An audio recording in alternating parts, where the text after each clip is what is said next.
Hello there, very good evening to you. Welcome to the news program News Tonight, live on GHOne television. 60 minutes of comprehensive, exclusive and credible news items right here with me, GHOne and Ayira. In the next 60 minutes, here are some of the stories you should be looking out for.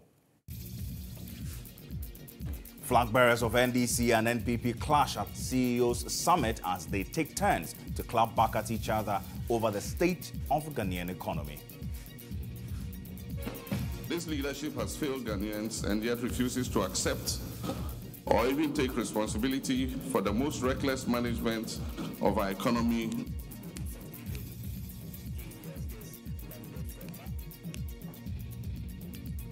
Still to come, pressure mounts on government to account for some $12 million paid to contractors working on the Pwalugu multipurpose irrigation dam project.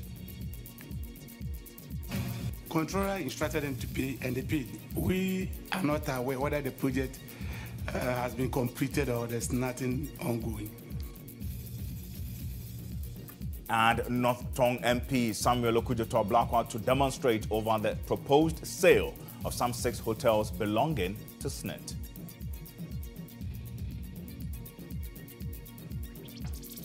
Meanwhile, business founder of Group Indum Operators of GHOne Bank is urging traders to support him to retrieve some 1.8 billion Ghana cedis from the government to pay his indebtedness to them.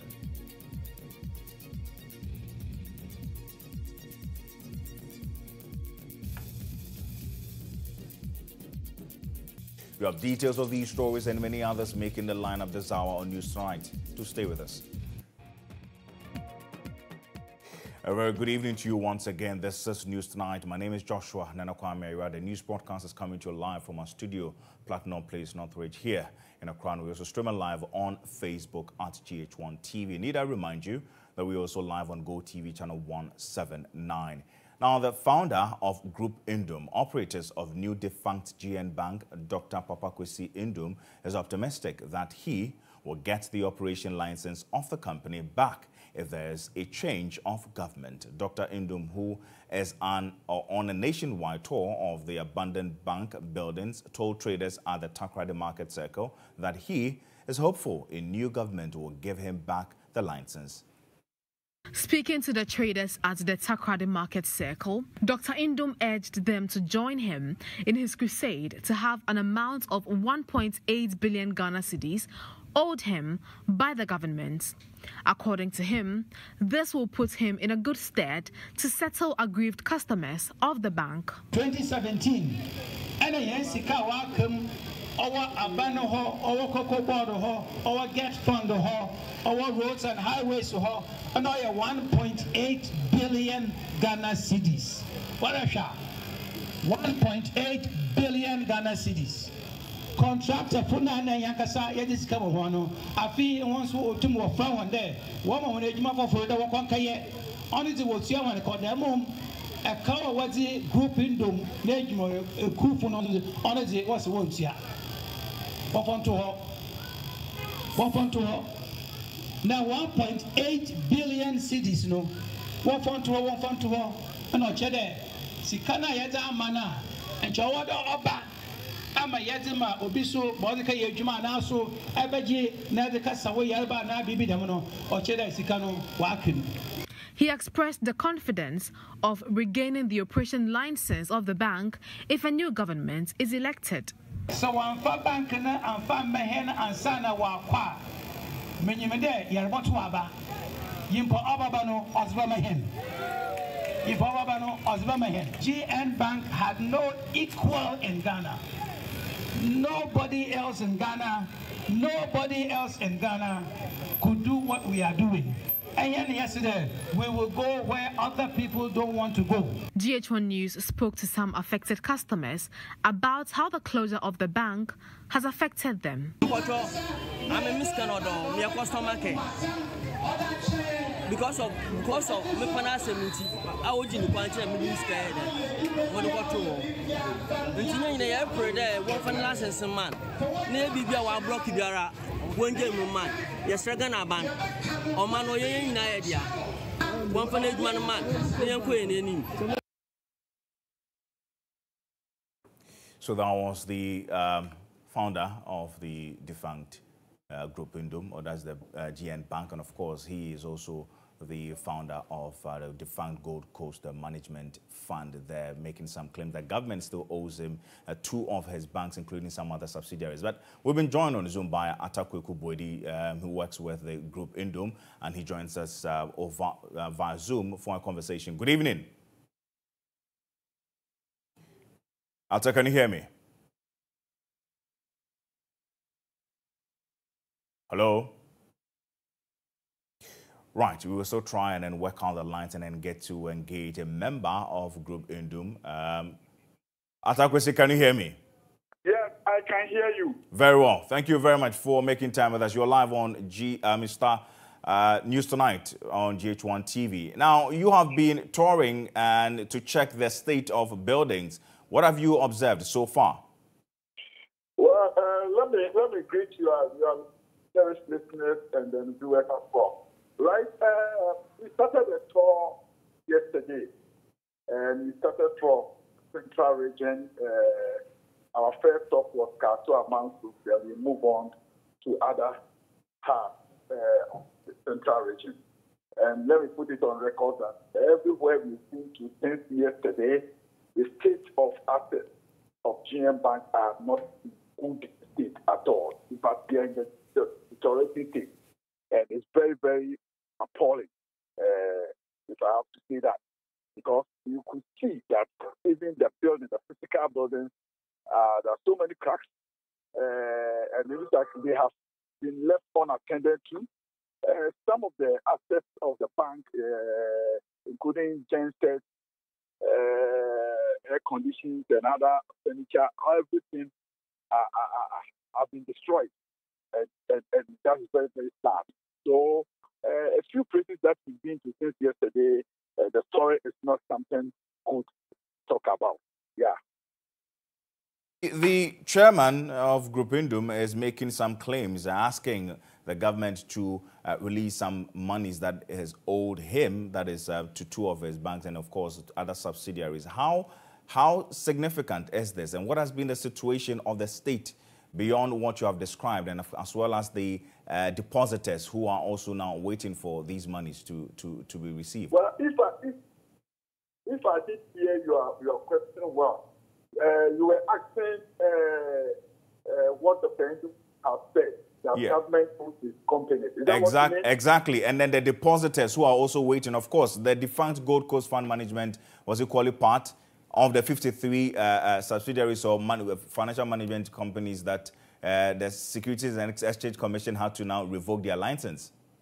Oh, okay. All right. So in the case of the GHOne Bank, the president is saying that government owes most of the companies of Group Indum. And this came about because some contractors in this country went to GHOne Bank to take loans to execute government contracts. And like I always say, they did not just go to the bank and say, I want loan, and they gave it to them. They have what we call the sovereign guarantee, something that indicates that indeed government of Ghana has awarded them some contracts to execute. And we know what we call bridge financing. Government doesn't have money sitting down there. So when government gives you job, he expects that you will go and look for your money and come and take it, and the government will pay later. So that happened. So these contractors went to the bank and took the money.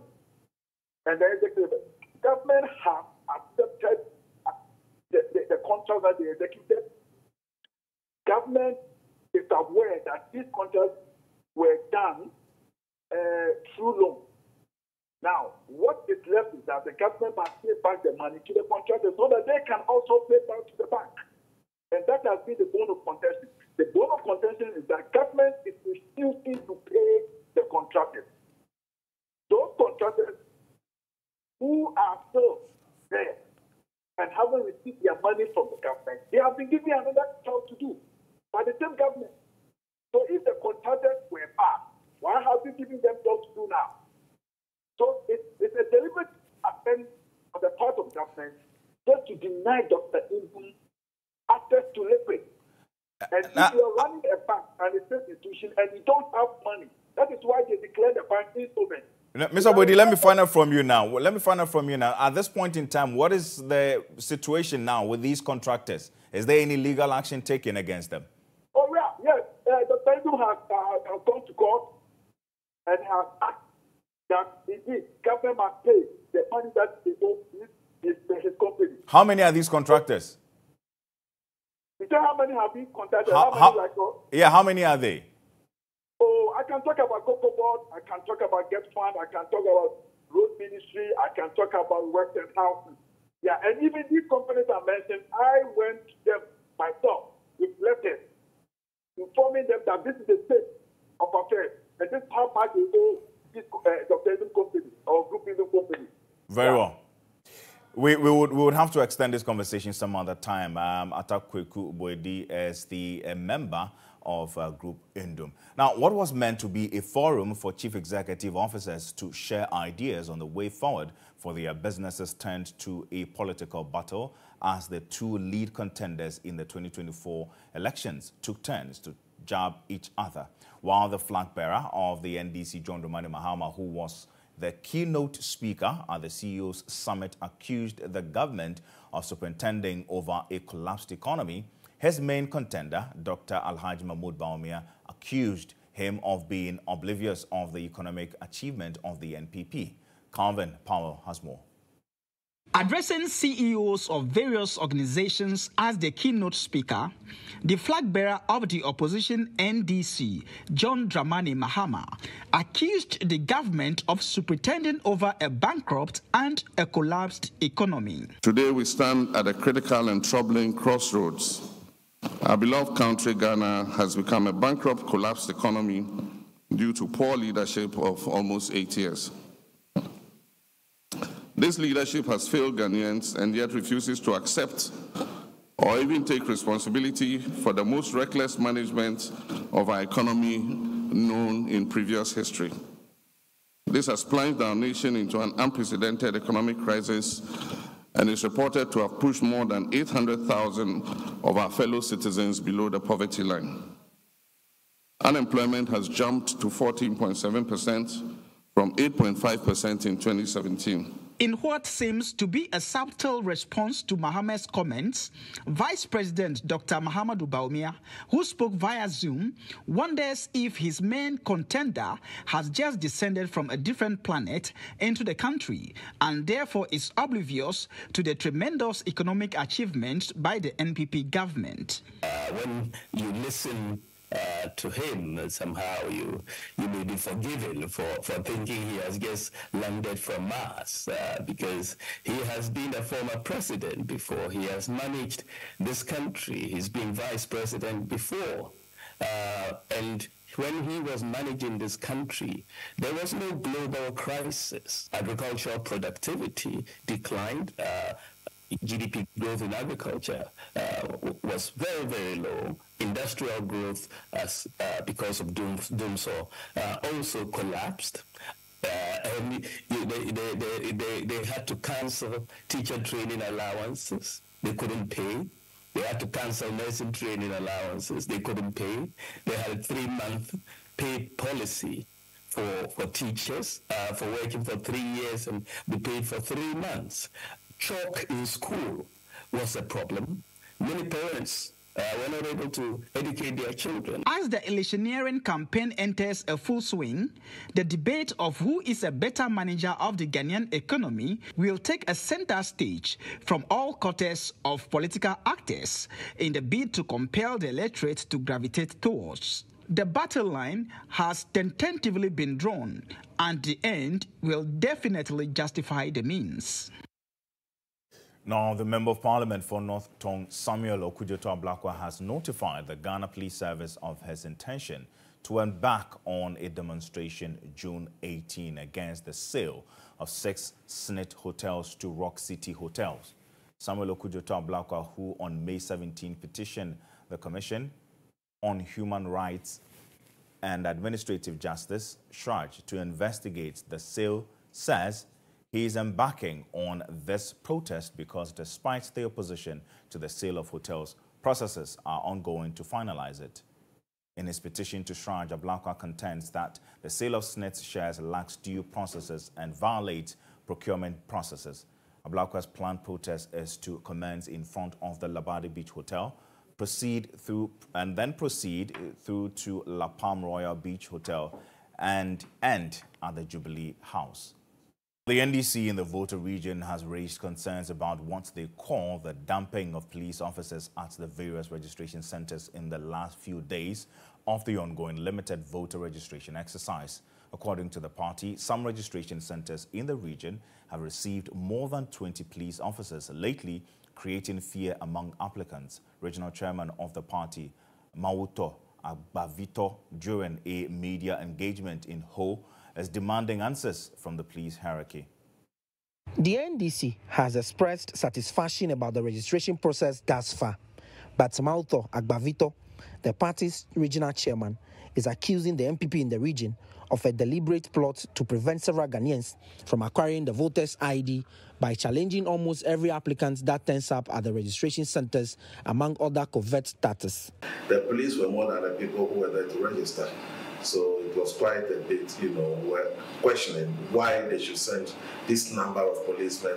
Was it meant to intimidate people? Was it meant to prevent people from getting on the voter roll? Those were the questions we asked, and still we haven't had answers. The police were at all the centers recording activities. Anybody who goes there, they use their body cams to record and they use phones to record openly. So maybe the police administration must explain to us why our voting centers have been inundated with this number of policemen. Yes, have been inundated with this number of policemen and personnel. In the Catching Off constituency, for instance, 21 out of 53 persons who registered on Saturday were challenged. Similarly, 32 out of 69 persons who registered on Sunday had their cards withheld pending a decision from the District Review Committee, which the NDC finds alarming and deliberate. Regardless of these challenges, the NDC in the Volta region says it is determined to hit its targets set for this particular registration exercise. For GHOne News, Faisal Abdulidrisu. The sudden transfer of Emilia Ama Akotia, the Futu Municipal Director of the Electoral Commission, is causing a stir in the Futu constituency. The transfer comes amidst ongoing limited voter registration and voter transfer exercises, raising several questions and concerns, particularly from the opposition NDC. The NDC in Ifutu claims that the Electoral Commission failed to prevent the 2020 voter register from being bloated with approximately 20,000 illegally imported voters. The NDC in Ifutu has had its own challenges with the Ifutu Electoral Commission. Even though we are still facing challenges, it seems that the Commission is now taking steps to prevent more imported voters onto the Ifutu register in the ongoing limited registration exercise. They acknowledge ongoing efforts to prevent further illegal registrants, but are baffled by the timing of Akotia's transfer. Why is Ama being transferred with immediate effect, especially in the middle of the ongoing registration and transfer exercises? If she has committed any offense, what was the nature of the offense that is so grave that the Electoral Commission could not wait till the end of the ongoing registration and transfer exercises for such a transfer to be done? If it is a normal and routine administrative transfer, then why was the transfer not done earlier or after the ongoing registration and transfer exercises? The NDC at a meeting briefing in Winneba suggests that Akotia's transfer could be linked to recent altercations with elements within the Ifutu NPP and speculates it might be an attempt to influence the ongoing voter registration process. Why has Madam Ama Akotia been transferred just days after she is reported to have had altercations with elements within the leadership of the Ifutu NPP? Does Ama's transfer has anything to do with her unwillingness to do the bidding of the MPP? The NDC is again raising concerns about alleged illegal voter transfers and warns the public against it. There are multiple sources pointing to elements within the MPP gallivanting several constituencies promising people with money to transfer their vote to a Futu constituency to vote for the MPP. We are by this statement calling on the general public to stay away from transferring their vote to the Futu constituency if you are not eligible to vote here. We will continue to follow this developing story and bring you updates as they become available.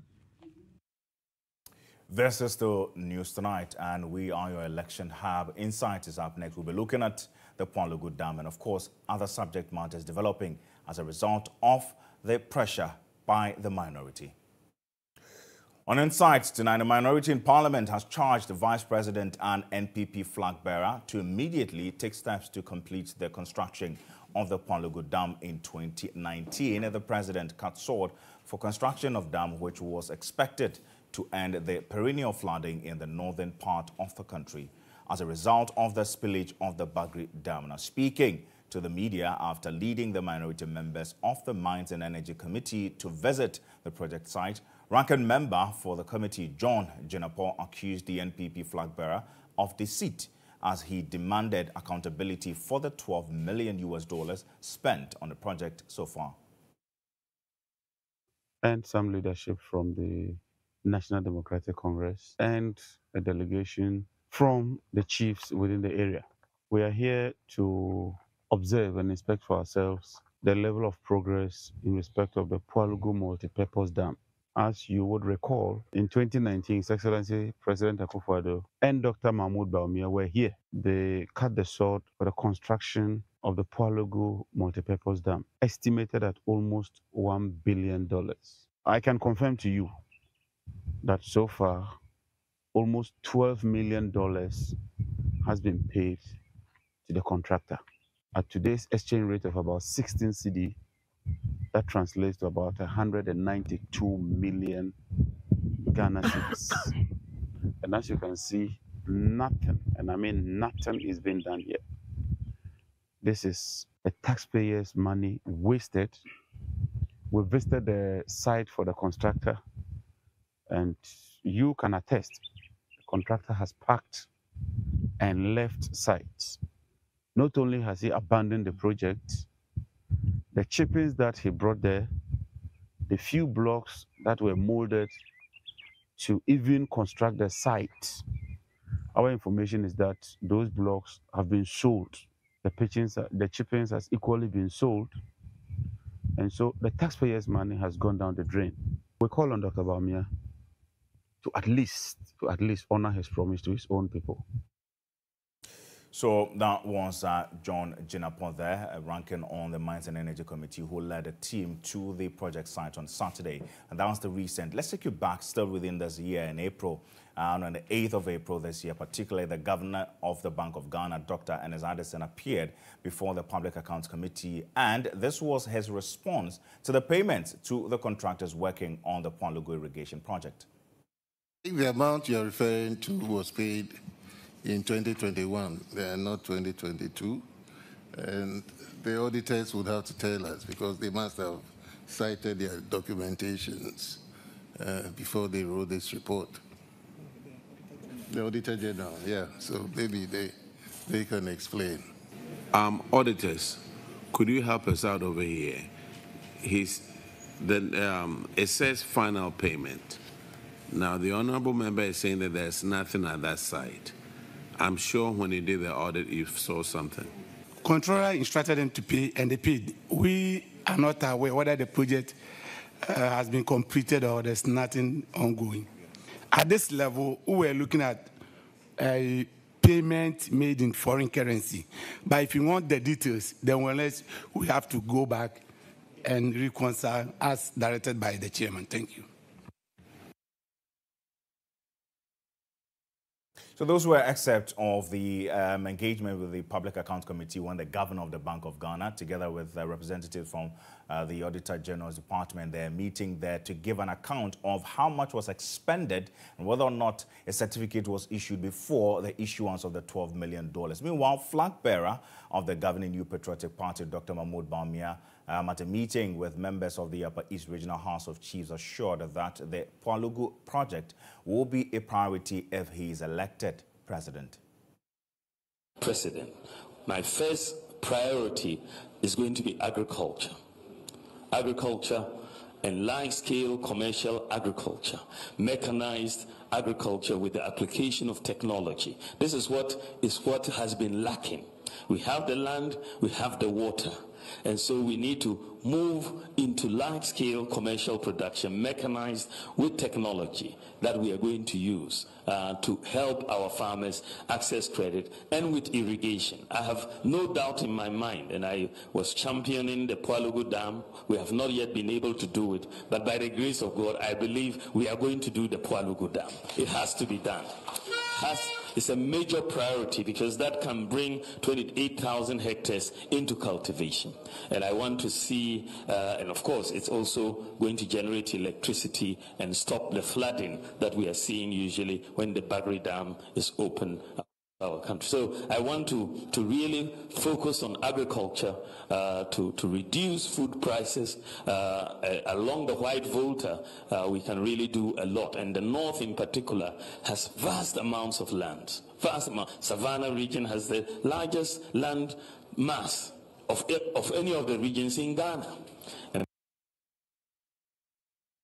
So now this Vice President's latest or recent remark on the Pwalugu Dam when he was actually questioned by the members of the clergy there as to whether his level of commitment or the government's level of commitment to addressing and, of course, completing the project. Now, Bismarck Adongo is the president of the Northern Patriots in Research and Advocacy, a group that has been pushing for the construction of the dam, and he joins us via Zoom for this particular conversation. Good evening, Bismarck. Good evening, and thank you very much for the opportunity. You're welcome. Now, as a group that has been passionate about the construction of the multipurpose dam, how important is it that this dam to the people of the region if it is finally materialized? Once again, thank you very much for the fine opportunity to discuss this very important subject matter. The project is really dear to the hearts of the people of Ghana, particularly those of us from Northern Ghana, and more specifically those of us in Upper East, Northeast, Northern region, and then the Savannah. This is because if you look at the statistics on food security in this country by Ghana Statistical Service, on yearly basis, this region, Upper East, suffers from food insecurity, and that of Northeast, where this dam is going to be constructed. So the announcement of government in 2019 and the subsequent short-cutting of short-cutting for the construction of the dam made almost everybody excited, because the dam, we're told, will be able to provide irrigation for over 20,000 hectares. And that will mean that there will be improved agricultural productivity, food security, jobs, and will be able to adequately address hunger and poverty in this part of the country, particularly. So a lot of us were really excited. But after several years, we've not seen anything in that part of the region where the dam was supposed to be constructed. And some of us get worried when we cited information in the 2020 annual budget performance report that government at the time was going to spend over 140 million Ghana cedis on it. So some of us started raising critical voice in 2020.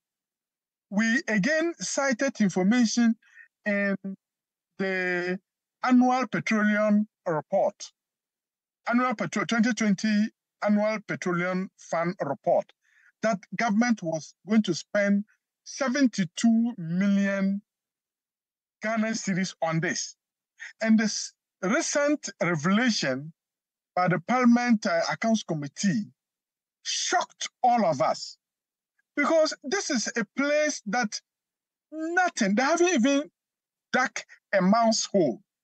And if these monies that were taken Some of them are coming from the annual budget funding amount of our petroleum resources or petroleum funds.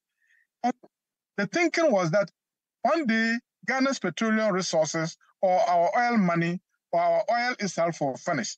So let's use these resources and invest in the productive sectors of the economy. And once this part of the country has huge agricultural land, in fact, research tells us that Northern Ghana has about 8 million hectares of agricultural land.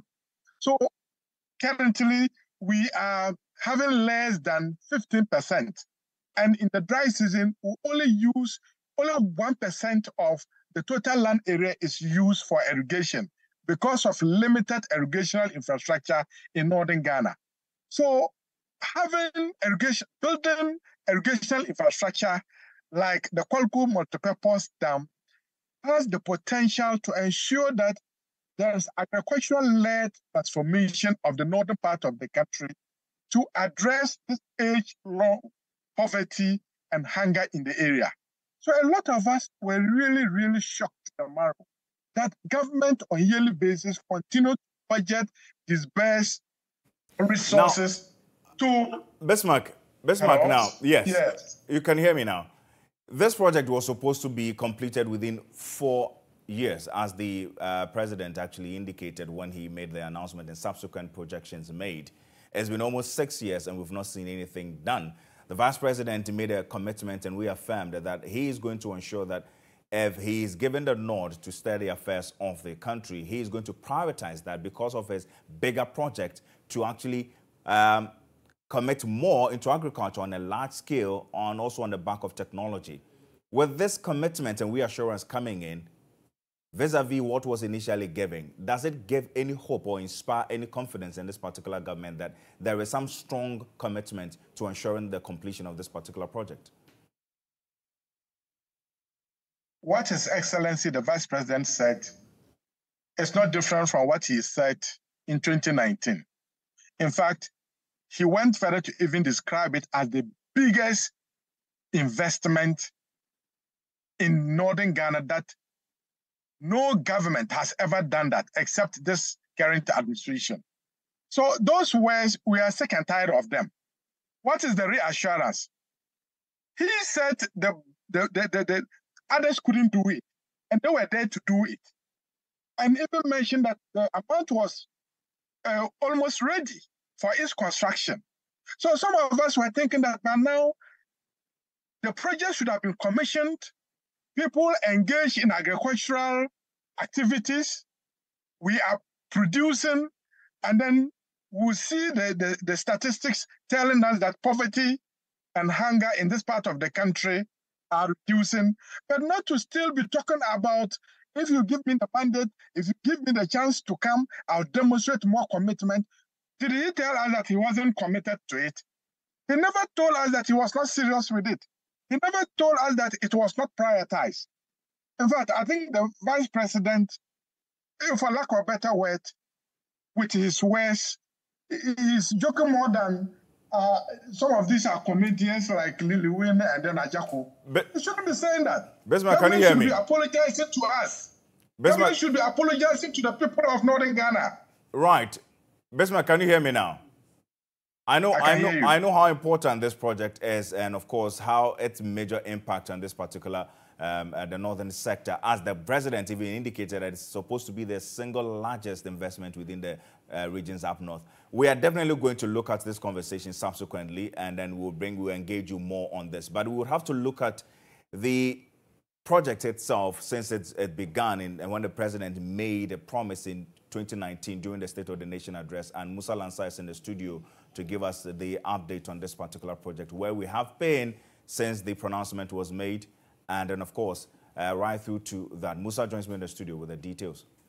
Well, Joshua, it's interesting. The Pwalugu River, or the White Volta, where the Pwalugu River also takes its source, is one of the most important rivers we have in the Upper East region. And if you look at the reasons why it was going to be constructed, for years, every year as media houses, we write stories about Bagri irrigation spillage and all that. And so people were hoping that after this is done, it was going to resolve that problem. And so when we started the issue of the Pwalugu irrigation multi-purpose dam in 2019 during the State of the Nation, when the president decided to announce to the world that he was going to make sure that we have that irrigation dam. Then the purpose of the dam is to avert the perennial flooding situation in the Upper East region, as I mentioned earlier. Anytime they spill the Kolpenga and Bagri dams in the Burkina Faso area, then we start screaming for help. And so the announcement was received with so much excitement. And then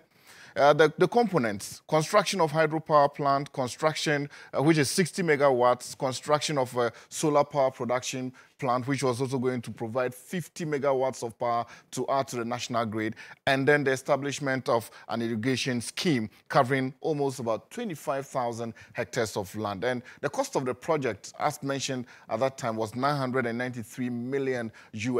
But when it went to Parliament, Parliament approved an amount of $895.43 million for the project.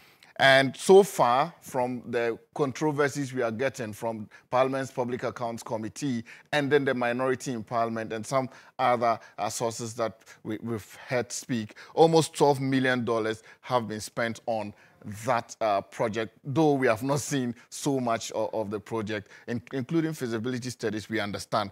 Sod cutting was done on the 29th of November 2019. Project execution was supposed to be by the China Power operators of Sino-Hydro.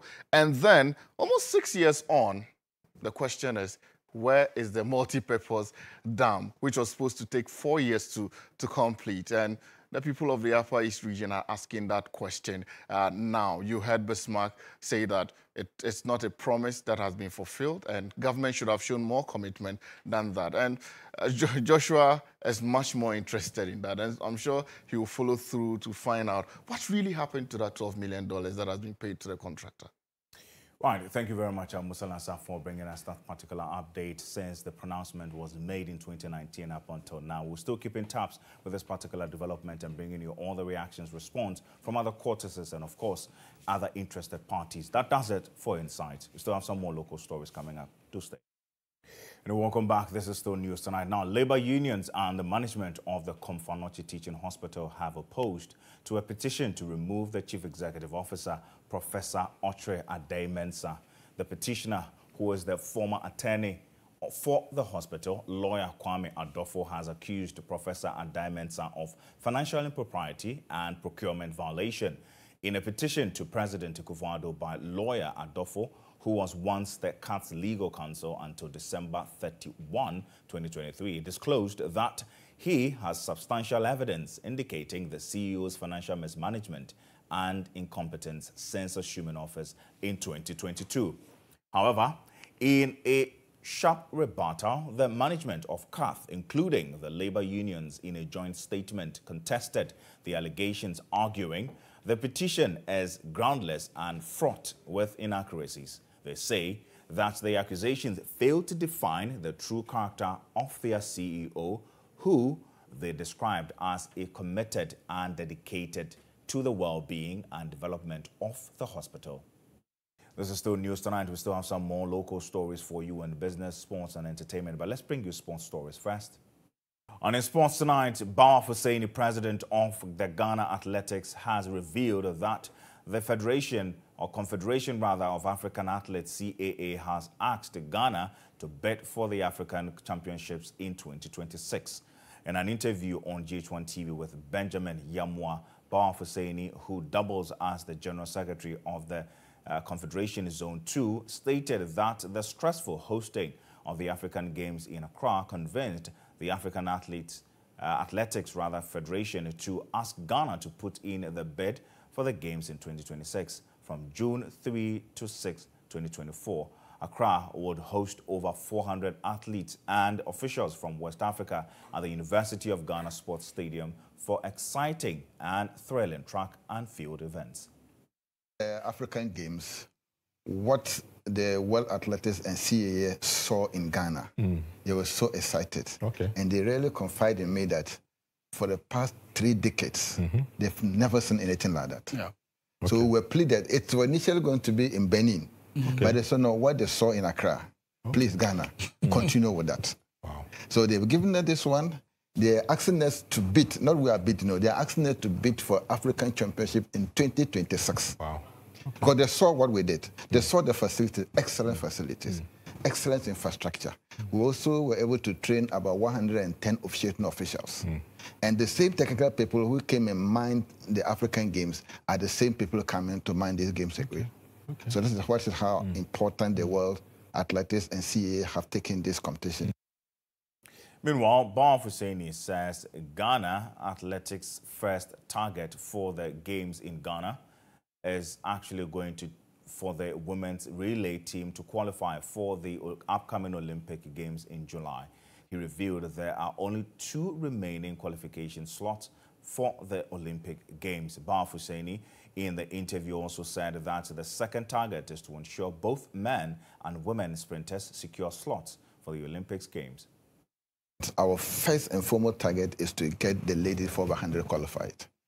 And luckily for the past week, they have really stepped up their performances. And we have 11-3, 11-2, 11-3, 11-4. These 4 athletes can easily run sub 42.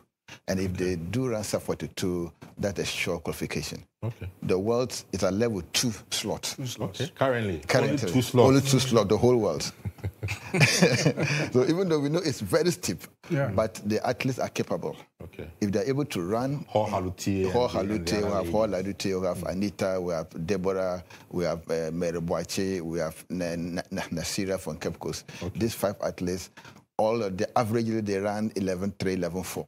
That's very, very good for us. Okay. And if they run at ECOWAS and they proceed to run at African Championship. Secondly, the athletes who have not qualified, male who are not qualified, were just last week one guy did 10.03 and we need 10 flats.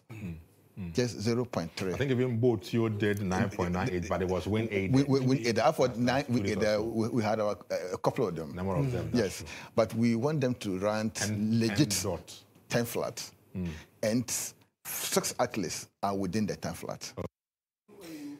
That does it for sports. And let's now bring you some business-related stories. An opposition leader and former president, John Dramani Mahama of the NDC, has made a passionate appeal to the investor community, especially foreign entities, to reconsider their decision to exit the business space over the recent economic turbulence. He is assuring business entities of a turnaround of the prevailing conditions when voted into power, as his government will leverage their 24-hour economy policy, flexible tax regime, among others, to stabilize and improve the economy. I'm deeply committed to fostering business growth and economic prosperity in Ghana. And that is why I've announced that I'll chair an accelerated export development program, which will work to expand our exports and take full advantage of the expanded market access afforded by the ECOWAS Trade Liberalization Scheme and the African Continental Free Trade Area. Under this program, existing companies in Ghana will be engaged to modernize their operations and bolster productivity, and thereby stimulating growth in adjacent sectors by incubating new enterprises within Ghana. Now, the Monetary Policy Committee of the Bank of Ghana has kept the policy rate at 29%. Addressing the media, Governor of the BOG, Dr. Ernest Addison, noted that the committee took the decision to help keep inflation stable. He explained that the latest forecast shows a slightly elevated inflation profile on account of recent exchange rate pressures and adjustment in the transportation fares. The latest forecast shows a slightly elevated inflation profile on account of recent exchange rate pressures and adjustments in transportation fares. However, the projections show that inflation will remain within the monetary policy consultation clause of 13 to 17% at the end of the year. These forecasts are contingent on sustaining the tight monetary policy stance, including aggressive liquidity management operations. Given these considerations, the committee decided to maintain the monetary policy rate at 29%. That does it for business. That does it for News Tonight. Many thanks for your company. For more news, do visit starfm.com.gh. My name is Joshua Nanakwame. Ayira. Have a good evening.